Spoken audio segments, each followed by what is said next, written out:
1945 সালের 6 আগস্ট জাপানে সকাল 8:15 স্বাভাবিক দিনের মতো। হিরোশিমার লোকজন দেখতে পেল নীল আকাশের বুক ছিঁড়ে প্লেন থেকে কি যেন জমিনে পড়ছে। যুক্তরাষ্ট্রের বোমাবাহী বিমান এনোলা গে হিরোশিমা শহরের ঠিক কেন্দ্রে 9417 মিটার উচ্চতা থেকে 4400 কেজি ওজনের 10 ফুট দৈর্ঘ্যের B-29 বোম্বার লিটল বয়কে নিক্ষেপ করে দ্রুতই শহর ছেড়ে দূরে চলে যায়। ঠিক 45 সেকেন্ড পর 580 মিটার উচ্চতায় ভূমিতে পৌঁছানোর আগেই বোমাটি বিস্ফোরণ হয়। সেকেন্ডের মধ্যে বোমায় থাকা 64 কেজি ওজনের 235 ইউরেনিয়াম পরমাণু বিভাজিত শক্তি প্রথমে আলোর ঝলকানি সৃষ্টি করে, পরে তীব্রতাপে পরিণত হয়, ফলে চাপ তরঙ্গ চারিদিকে ছড়িয়ে পড়ে। উপর থেকে নিচের দিকে পৃথিবীর তাপমাত্রা পৌঁছে যায় 4000 থেকে 6000 ডিগ্রি সেলসিয়াসে। শিখা ঝড়গুলো প্রতি সেকেন্ডে 426 থেকে 440 মিটার বেগে দৌড়ে যাচ্ছিল। আশপাশের সবকিছু প্রায় 2 কিলোমিটার সম্পূর্ণভাবে নিশ্চিহ্ন হয়ে যায়, যেন পৃথিবী থেকে মুছে গিয়েছিল পুরো শহরটি। প্রায় 80,000 মানুষ মুহূর্তে ঝলসে যায়। একটি প্রায় 18 কিলোমিটার দীর্ঘ 40,000 ফুট উচ্চতার মাশরুম মেঘ তৈরি হয়। বৃষ্টি নামে। বৃষ্টির প্রতিটি ফোঁটা কালো অ্যাসিডের মতো আর দুর্গন্ধযুক্ত, শরীরে পড়া মাত্রই ঝলসে যাচ্ছিল। ইতিহাস বলছে যুক্তরাষ্ট্র ঠিক কাজটিই করেছে। জাপান কিন্তু চাইলেই এই বিপদ থেকে নিজেদেরকে রক্ষা করতে পারত। জাপানের রাডার সিস্টেমে ধরা পড়ে বোমাবাহী বিমান, কিন্তু প্রশ্ন হলো জাপান একটিবারের জন্য আটকানোর চেষ্টা করেনি কেন? কেন যুক্তরাষ্ট্র এত নৃশংস ধ্বংসযজ্ঞ চালালো নিরীহ জাপানের উপর? এর সব প্রশ্নের উত্তর জানবো, তুলে ধরবো প্রকৃত ঘটনা। চলুন জানা যাক। আজকের যে জাপানকে দেখছেন তারা এতটা সভ্য জাতি ছিল না। তাদের ছিল রোমহর্ষক বর্বরতা এবং ভয়ঙ্কর কালো অধ্যায়। তখন জাপানিরা বিশ্বসেরা যোদ্ধা সামুরাই জাতি দ্বারা প্রশিক্ষিত বিশাল সেনাবাহিনী একটার পর একটা এশিয়ার অঞ্চল দখল করছে। প্রিয় দর্শক, বেশি দিন আগের কথা না, জাপান 1931 সালে চীনের মাঞ্চুরিয়া প্রদেশ আক্রমণ করে নিজেদের নিয়ন্ত্রণে নিয়ে নেয়। এর কিছুদিন পরেই আবার 1937 সালে দখল করে নেয় চীনের রাজধানী শহর নানকিং। এ সময় প্রায় 3 লাখ নিরস্ত্র মানুষকে হত্যা করে। শুধু হত্যাই নয়, হাজার হাজার নারীকে ধর্ষণ, শিশু, বৃদ্ধ, এমনকি গর্ভবতী নারীদেরও রেহাই দেয়নি। জাপান তাদের দখলকৃত অঞ্চলগুলো থেকে লাখ লাখ নারীকে জোর করে সেনা ছাউনিতে যৌনদাসী করে রাখত। অত্যন্ত অমানবিক ও বর্বর এক প্রথা, যার জন্য আজও জাপানকে ক্ষমা চাইতে বলা হয়। এখানেই শেষ নয়, জাপান গোপন গবেষণা কেন্দ্রে জীবিত মানুষের উপর রাসায়নিক, ব্যাকটেরিয়া ও অস্ত্র পরীক্ষা চালাতো। অনেককেই জ্যান্ত চিরে ফেলা হতো বা ঠান্ডায় ফ্রস্ট বাইট পরীক্ষা চালানো হতো। দ্বিতীয় বিশ্বযুদ্ধের আগে জাপান সাম্রাজ্যবাদী শক্তি হিসেবে এশিয়ার বিভিন্ন অঞ্চলে সামরিক অভিযানের মাধ্যমে নিজেদের প্রসারিত করতে চেয়েছিল। এর মূল কারণ ছিল কাঁচামাল, তেল ও পেট্রোল অর্জন, রাজনৈতিক প্রভাব বিস্তার এবং পশ্চিমা শক্তির সাথে প্রতিযোগিতায় টিকে থাকা। দ্বিতীয় বিশ্বযুদ্ধ চলাকালীন সময়ে তারা সামরিক শক্তি বৃদ্ধিতে মনোযোগ দেয় এবং একটি শক্তিশালী সেনাবাহিনী ও নৌবাহিনী গড়ে তোলে। 1939 সালে জাপান কোরিয়া, তাইওয়ান এবং অন্যান্য কিছু অঞ্চলে উপনিবেশ স্থাপন করে বসে। 1941 সালে ক্রমশই বাড়তে থাকে জাপানের আগ্রাসী রূপ। তারা বহু আক্রমণ ও দখল পরিকল্পনা করে শুধুমাত্র জ্বালানির উৎস দখলের জন্য। প্রিয় দর্শক, একটু লক্ষ্য করুন, সেই সময় জাপানের প্রধান দুর্বলতার একটি ছিল জ্বালানির ঘাটতি, বিশেষ করে তেল ও পেট্রোল।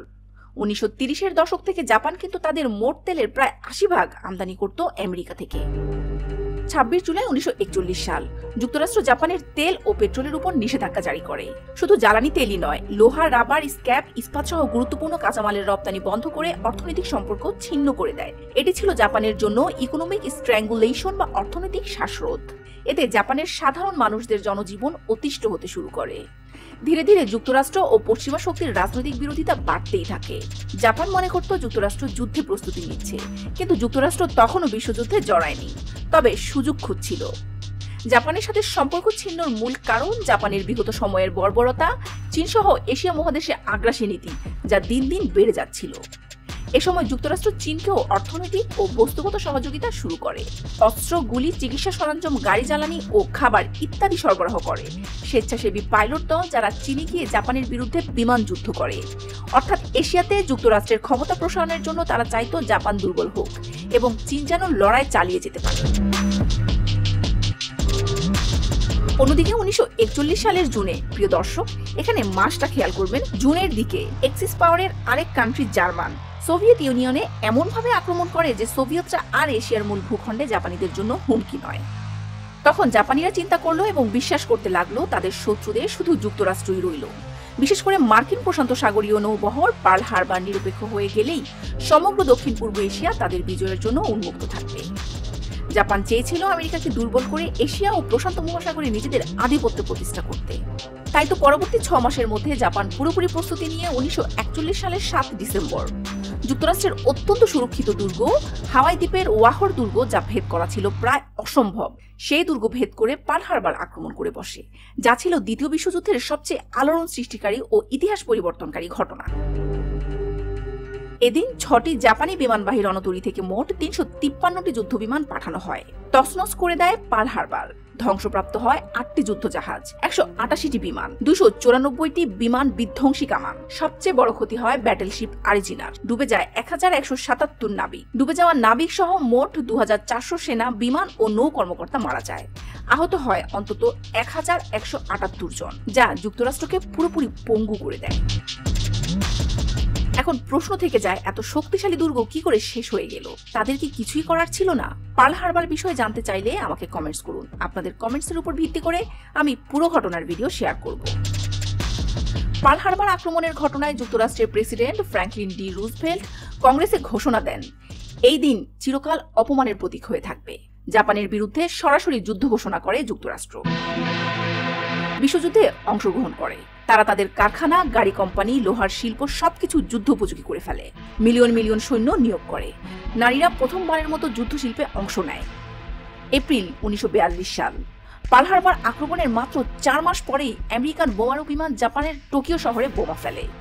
মাত্র 6 মাসের মধ্যে জাপানের 4টি বিমানবাহী জাহাজ ধ্বংস করে দেয়, যা ছিল যুদ্ধের টার্নিং পয়েন্ট। আমেরিকা প্রশান্ত মহাসাগরের ছোট ছোট দ্বীপ একে একে দখল করে জাপানের দিকে অগ্রসর হতে থাকে। অন্যদিকে ব্রিটেন ও নেদারল্যান্ডস জাপানের বিরুদ্ধে অর্থনৈতিক অবরোধ ঘোষণা করে। জ্বালানি তেলের অভাব ছিল জাপানের জন্য একটি মরণঘাতী দুর্বলতা, যা শেষ পর্যন্ত তাদের পরাজয় ও আত্মসমর্পণের অন্যতম কারণ হয়ে দাঁড়ায়।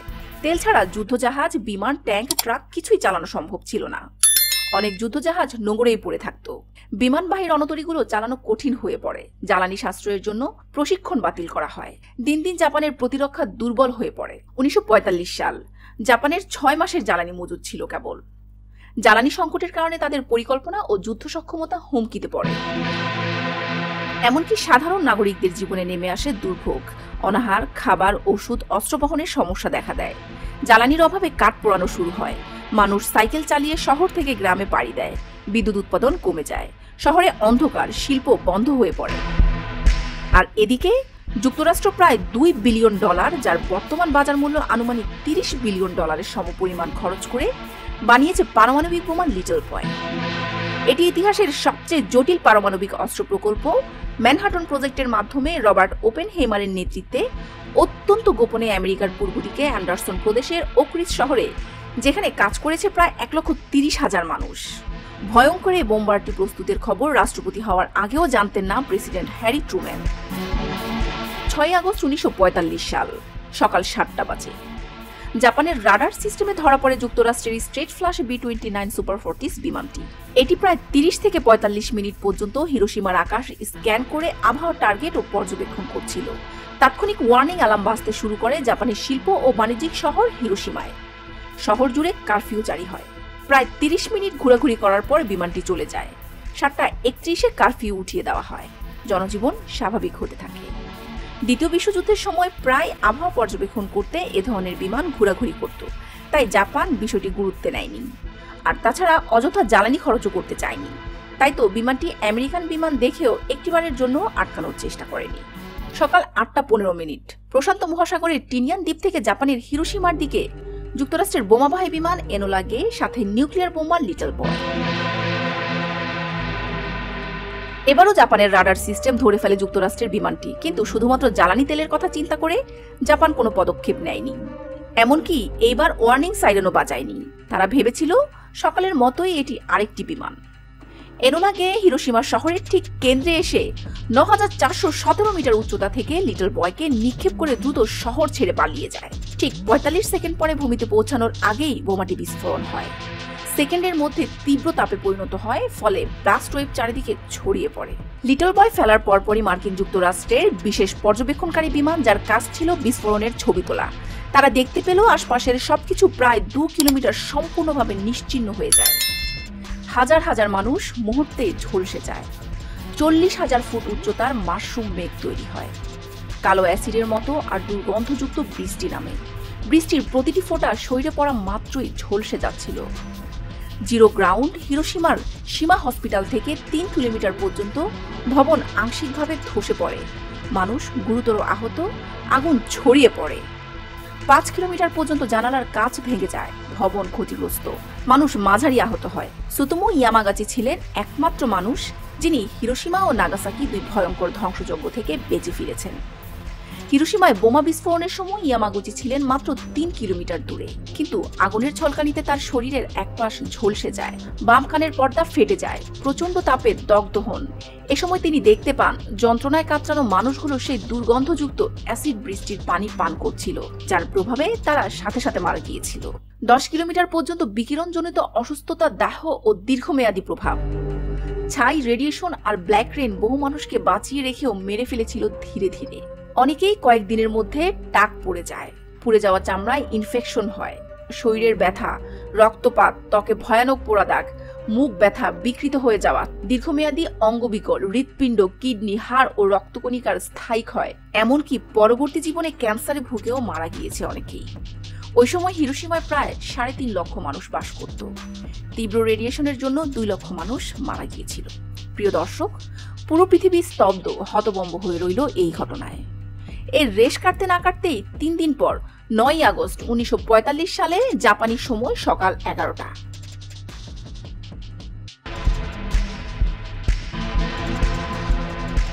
যুক্তরাষ্ট্রের B-29 বক্সার বিমান থেকে 4,600 কেজি ওজনের পারমাণবিক বোমা ফ্যাটম্যান নিক্ষেপ করে জাপানের নাগাসাকি শহরে।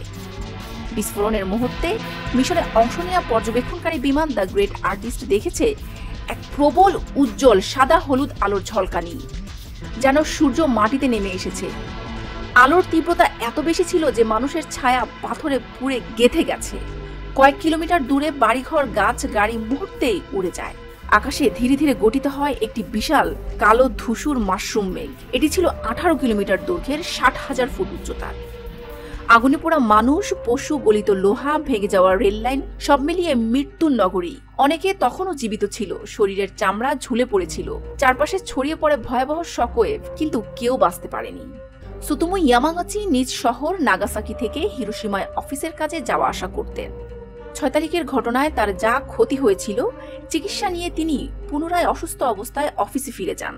অবিশ্বাস্য হলেও সত্য, সকাল 11টায় অফিসের বসকে বলছিলেন, স্যার, হিরোশিমায় কি ভয়ঙ্কর ঘটনা ঘটেছে। কথা শেষ করতে না করতেই মিৎসুবিশি অফিস বিল্ডিং কেঁপে উঠল। ইয়ামাগুচি দেখলো আকাশ থেকে আবারও আগুন, আলোর বিস্ফোরণ। তিনি বিস্ফোরণের আলো দেখেই মাটিতে পড়ে যান ও মাথা ঢেকে ফেলেন। ভবনের জানালা ভেঙে যায়, দেয়াল কাঁপে, আগের দগ্ধ চামড়া শকওয়েভে ক্ষতিগ্রস্ত হয়, তবে প্রাণে বেঁচে যান তিনি। ইতিহাসে নাম লেখান দ্বৈত হিবাকুসা হিসেবে। তিনি আস্তে আস্তে জানালার কাছে গিয়ে দেখতে পেলেন আগুনের কুণ্ডলীর নিচে নাগাসাকি নগরী। কয়েক সেকেন্ডে ঝলসে যায় 75,000-এর বেশি জাপানিজ। প্রিয় দর্শক, তবে যুক্তরাষ্ট্র চায়নি নাগাসাকিতে বোমবার ফেলতে। কোকুরা আর্সেনাল ছিল জাপানের বড় অস্ত্রাগার শহর, সামরিক দৃষ্টিকোণ থেকে গুরুত্বপূর্ণ, জনবহুল, তাই ধ্বংসের প্রভাব বিশাল হতো। সেটাই ছিল দ্বিতীয় পারমাণবিক বোমার মূল লক্ষ্য কেন্দ্র। কিন্তু সেদিন আকাশে ছিল ঘন মেঘ, বেঁচে গেল কোকুরা, মৃত্যু নেমে এলো নাগাসাকিতে। ইতিহাসে একে বলা হয় দ্য লাক অফ কোকুরা। 9 আগস্ট নাগাসাকির আকাশে আগুন নেমে আসার পর গোটা জাপান স্তব্ধ হয়ে গেল। সম্রাট হিরোহিতো নিজেই জাতীয় রেডিওতে এলেন। প্রথমবারের মতো তার কণ্ঠ শুনল জাপানের সাধারণ মানুষ।